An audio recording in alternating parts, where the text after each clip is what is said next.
This podcast is made possible by the listener members of Nashville Public Radio. This is the Nashvillager Podcast.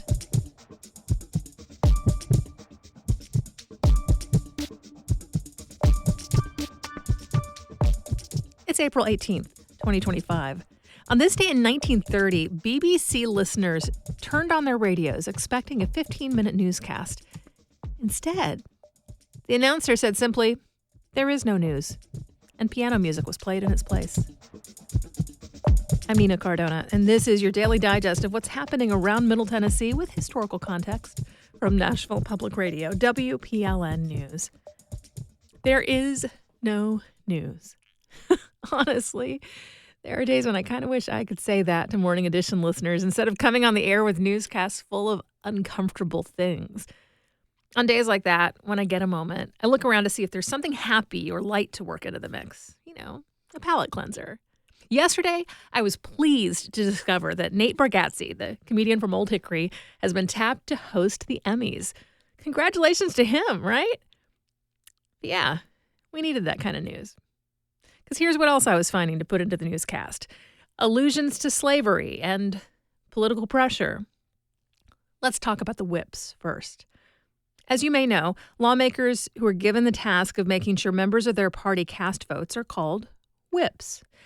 They're also usually the ones who encourage folks to hold to the party line. That use of the word whip actually goes back a long time in British Parliament, and it's a metaphor meant to bring to mind the way a carriage driver might use a whip to keep a team of horses all pulling in the same direction. At the time it first came to be used by lawmakers, people were still riding in carriages, so that imagery was every day. It was no big deal. Over time, in the American legislative system, the term whip has become so independent of that source material that it basically stands on its own. At most, people might talk about people with that role as whipping the party into shape, which itself is a metaphor we tend to use without really thinking about what it's alluding to.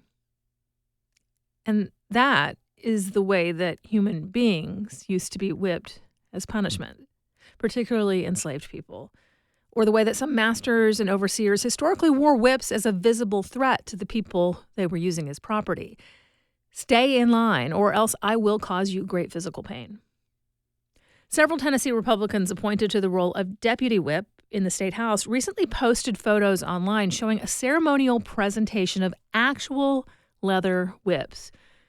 And for some, bringing real whips into the picture broke that line of separation between the idea of a legislative whip as its own independent concept, and the message of intimidation and threat that whips can send. The Tennessee Black Caucus issued a statement pointing out that whips have a strong association with some of the darkest parts of American chattel slavery. The group says it is troubling to see lawmakers evoking that painful chapter of history, especially at a time that the legislature is dismantling programs promoting diversity, equity, and inclusion. And that segues all too well to another challenging development. I think we've all seen how focused the Trump administration is on dismantling DEI programs. Well, this week, one of Tennessee's U.S. senators sent an explicit message to Vanderbilt University Medical Center that it needs to fall in line with those efforts. Republican Marsha Blackburn, the senator who will likely run for governor of Tennessee next year, sent a letter to the hospital's president urging him to fully end DEI programs. That includes efforts to combat racism or make sure its staff of biomedical researchers is diverse. Her letter makes disparaging comments about gender-affirming treatment once provided to patients there. Now, the medical center has largely scrubbed its website of references to those programs. They did that around the time Trump was inaugurated. But in her letter, Blackburn calls it, quote, concerning that the hospital has not shuttered its offices of health equity, diversity affairs, or diversity and inclusion. Blackburn's letter points to the amount of federal funding VUMC has received. She says, and these are her words, President Trump has been clear on this issue.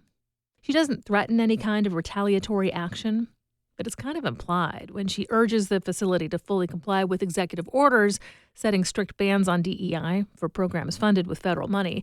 And I say it's implied because that executive order says plenty.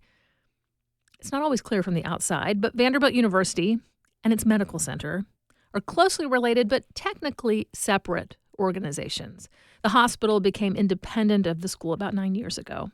So this letter is separate, although clearly closely related to ongoing federal education department investigation into Vanderbilt University and dozens of its peer institutions for their use of DEI programs.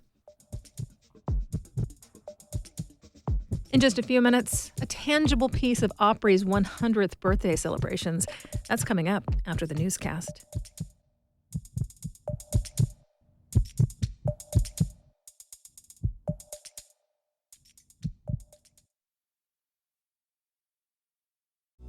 Here's the mantra I think about at WPLN. We connect the dots. It captures a mindset that our journalism is not merely about the latest press release or proclamations by officials.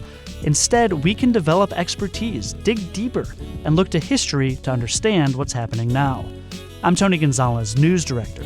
When I'm planning coverage and editing stories, the best part is being part of a team that's curious about our community and invested in its future. Here's the latest from WPLN News. Tennessee's Department of Health has confirmed 2 new measles cases in Middle Tennessee. That brings the state's total to 6 so far this year. That represents a small part of the current national outbreak of measles.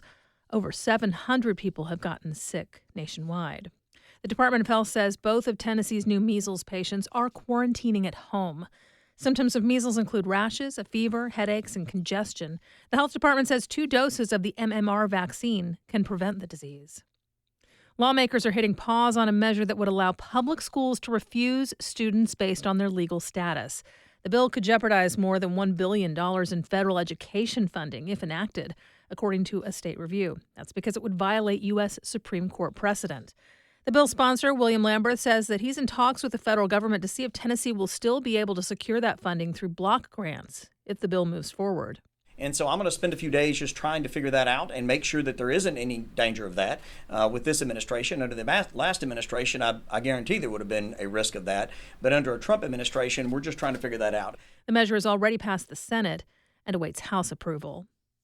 Meanwhile, the Tennessee General Assembly passed a measure yesterday that would ban the majority of hemp products sold in the state. WPLN's Miriam reports that's despite outcry from local businesses. Senator Richard Briggs, who sponsored the legislation, says that the bill is about supporting local hemp growers. Our Tennessee farmers are doing the right thing, but they're having trouble competing with the out-of-state people who are selling directly to the retailers these products that really are not legal. But Tennessee hemp farmers say that the bill is bad for their business, a business that generates $2 million in revenue monthly for the state. The bill will prohibit the sale of THCA products. Hemp researcher Clint Palmer told lawmakers last month that a ban would hurt small businesses. Just because the manufacturers are the ones that can change their products, whereas the retail is only going to be able to limited to opportunity to sell specific products, and they're going to be very limited on what they could sell. So yeah, it would be detrimental. The majority of the stores are telling me about 70% of their retail sales would be removed.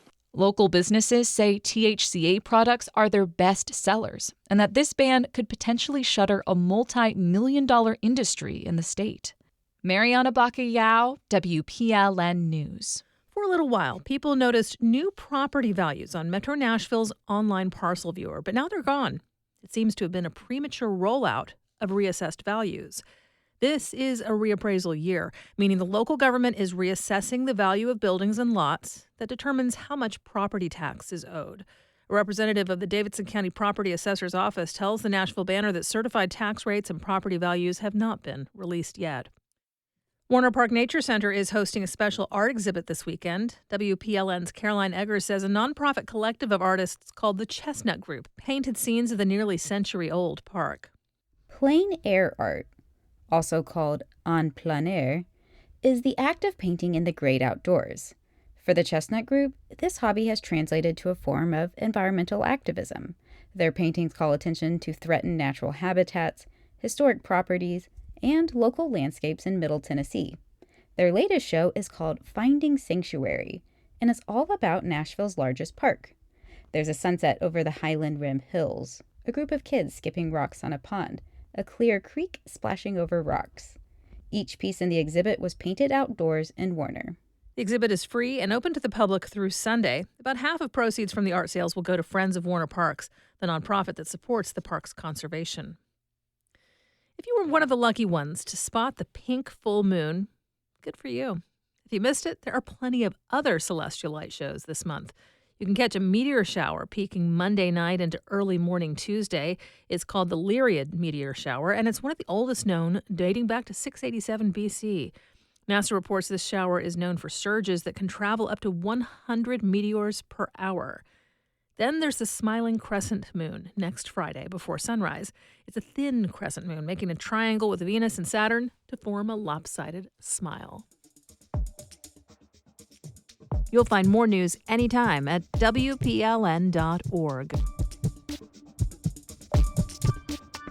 As the Grand Ole Opry marks its 100th anniversary, most of the celebrations are events that you can attend or tune into. But there's one you can hold in your hands.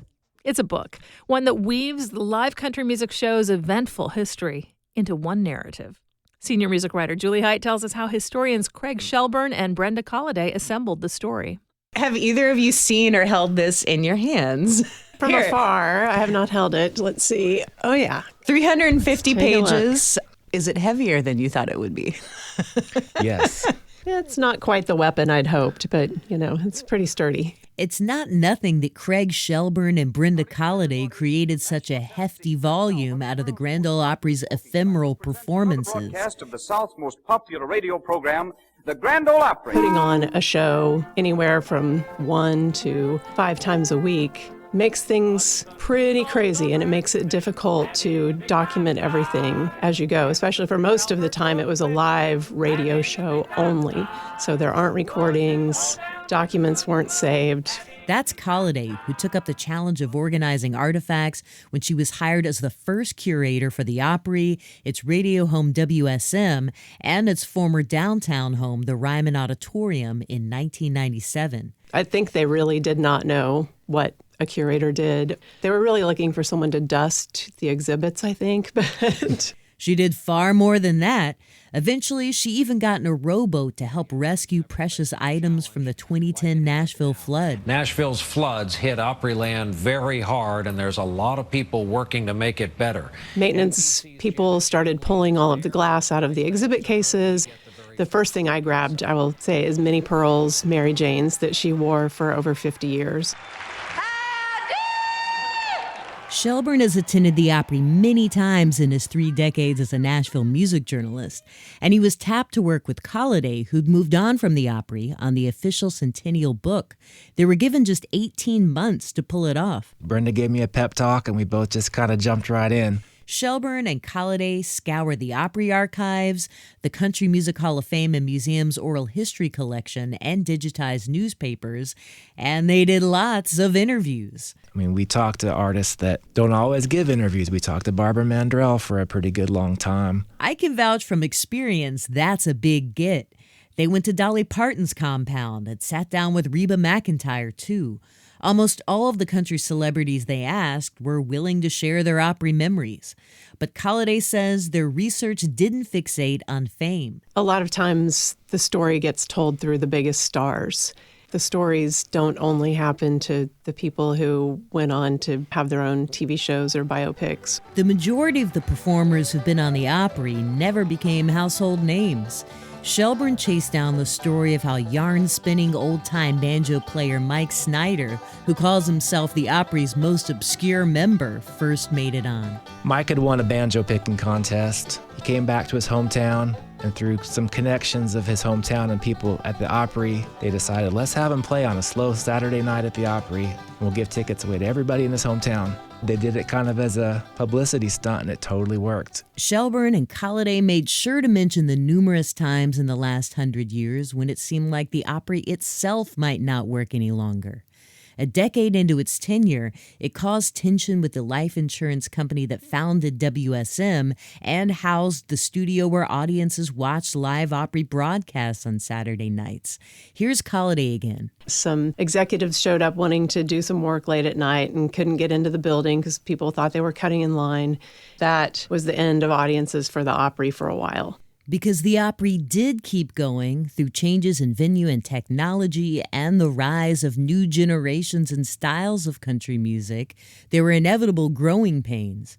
Shelburne points to the time in the 50s when management took issue with the stage wear of young rockabilly star Wanda Jackson. A really hard-headed woman, soft-hearted man, been causing trouble ever since the world began. There's a story in there about Wanda Jackson wearing a dress with spaghetti straps, and they made her wear a jacket over that because ladies should not be showing their shoulders on a radio show. Yeah, there's definitely some bumps along the way in this history. It was always my intention to make sure it's a history that tells it the way it actually happened. That also required cutting through the lore that's calcified around Opry tales that have been told and retold, says Colliday. If the story is that somebody made their Opry debut and had 7 encores, but there's not a recording, and you know how those things build over time and get repeated. It was 17 encores. Yeah, that's something you run into a lot, when it's often told stories, hyperbole sets in. But not everyone's been around to hear this stuff. And that's something that Shelburne kept in mind when he was writing the book. I got here in the 90s. Those legends were still alive. I got to meet some of them, take my picture with them at the Opry, and I loved it. And so when I go to the Opry now, there's a new wave of members who weren't around. And so I guess in my heart, part of my hope was that those new members who love the Opry now can read this book and understand why I love it so much too. For Nashville Public Radio, I'm Julie Height. I remember singing with Roy Rogers at the movies when the West was really wild. And I was listening to the Opry when all of my friends were digging rock and roll and rhythm and blues. 'Cause I was country when country wasn't good. We do this roundup of Nashville news every weekday. Please consider subscribing on your favorite podcasting app. Thanks so much to all of you who have left 5 stars, a thumbs up, or a review in your app of choice. A little bit of love really does tell the algorithms that more people should hear about us. And of course, everything at WPLN News is listener supported. You can make a donation at WPLN.org. And that's it for today. Thanks so much for listening.